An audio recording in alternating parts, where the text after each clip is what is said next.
and welcome back. Okay, here we go with the question from last week. If a mother's milk supply is decreasing, the first thing to do is introduce bottle feeding so an infant learns to eat, because we don't want to waste any precious time.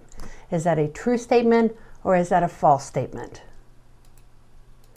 The answer is it's a false statement. We don't want to just jump to bottle feeding. We want to problem solve. Let's work on better latching, or more pumping, or more time at breast.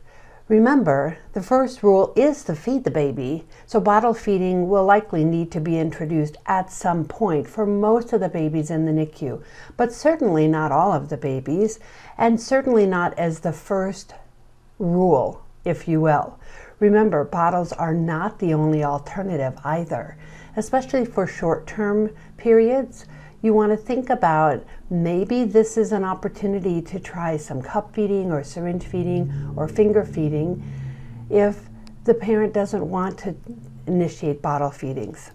Let's be flexible. Remember, I have already said I'm trying to be a little more flexible in the way I think as well.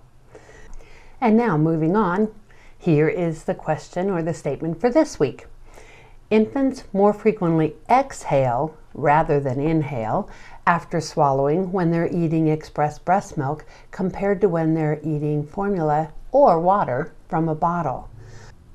So why am I asking that question? Remember, when we're eating, we both inhale and exhale.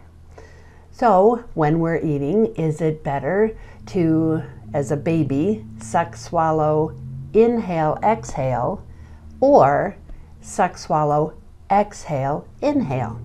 What do you think? Give us your thoughts. See you next week.